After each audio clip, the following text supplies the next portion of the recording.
What up, everybody? It's your boy 313 J-Mo here with another video for you guys. We gonna talk about training camp. We gonna talk about what I think about Josh Johnson, because I haven't talked to you guys about that. And Mike Valenti has some interesting words to say about the Lions, which is something we'll probably get into on the roundtable as well. But it's something that we definitely need to dwell on. Okay, so practice today, and I'm doing this because Stafford is back at practice now. He's been off for a week. Matt Patricia does that to give his players a break, and everything he was saying in his interviews to give his players a break. Right now Marvin Jones is on his little break, but Stafford came back and was looking amazing. They did some red zone drills. He went 4 or 5 through 4 touchdowns, 2 of them to TJ Hockenson. He did another drill, threw a touchdown to TJ Hockenson. He did another drill, threw a touchdown to Kenny Golladay. Stafford was just putting in work today. Looks like the rest has done him well. Other things that was going on in practice were things like Tracy Walker. He got a interception off of David Fells. I mean, it's David Fells. What can we really say about that? But that was after dropping a previous interception, so you got to make sure you keep them hands up. Guys like Tease Tabor, Gerard Davis, Deshaun Hand, even though he did some work on the side. Snacks Harrison, Mike Daniels, those guys aren't practicing. Mike Daniels said he would be ready. We'll see what's going on, but this was a light practice today, so I'm not going to dwell on the things that happened that much. So this was just a light practice that they did, but I did want to touch base with you guys, and it's good to see Stafford to get, doing sharp right before we head to Houston for the joint practices. I think I'm paying a little bit more attention to those only because Stafford will probably see some reps in the second game. So I'm gonna pay more attention to the practices. They got D-Hop. They got some talent over there in Houston. Of course, I know our coaches are paying attention to the fact that Deshaun Watson is a dual threat quarterback, and the first quarterback that we face is Kyler Murray, a dual threat quarterback that has some throwing ability, and so we got to see how that lays. But overall, a good practice from the offense. Now let's talk about Josh Johnson.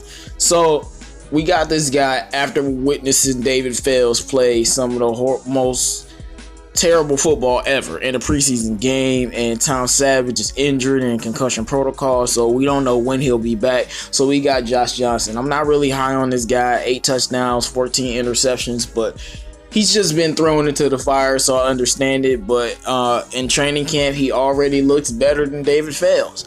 Now, I'm not saying that that's something hard to do. It's probably something pretty easy to do, but he threw a touchdown to Jonathan Duhart and Tommy Lee Lewis, so even being thrown in the fire, he already better than David Fells, so I guess that's a plus. And I don't necessarily want him to be our backup, but it's a possibility that this guy could be the backup quarterback, and we're gonna get to see him. So we're gonna get to see this guy play against Houston, and we'll see if he's anything remotely at all close to being something close to average, maybe.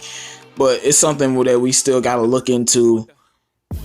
I do like to hear that he's doing okay, though. I mean, I'm not gonna overreact to anything. I mean, it's just training camp. I'm not overreacting to anything, but it's good that he looked better than David Fells. That's a plus. I can take that small little win, because David Fells is that bad. But now let's move on to Mike Valenti. So Mike Valenti, he was talking today, as he do on the show, and he was talking about the Lions look like a better football team, and he brought up the little quote that Chris Pillman was talking about. This is the best football team that he believes that we have. He sees us winning 10 games, and the reason that he believes we're going to win 10 games is because of the roster.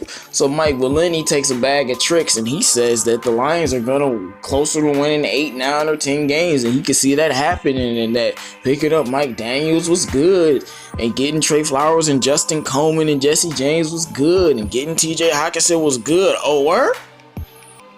Oh, that's what we doing now?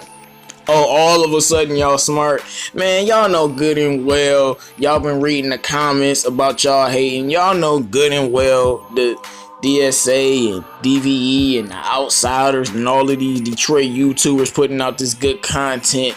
Been preaching this like a broken record for a while now, but now Mike Valenti wants to jump onto the bandwagon and say the Lions are gonna be I won't say he said that they would be a good team, but a team with a winning record.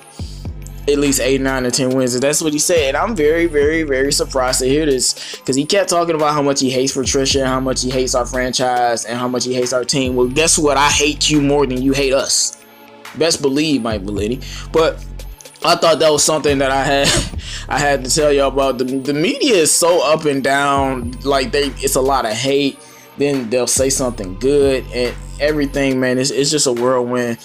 Matt Patricia has been holding some interviews and talking about the team. But anyway, guys, I just wanted to touch base with you guys, tell you guys what I think about Josh Johnson. Hopefully we can find another backup quarterback and get rid of Tom Savage too, and just have Josh Johnson or maybe somebody else. But we'll see how that goes. Mike Valenti apparently has jumped on the bandwagon. Stafford lit it up in practice.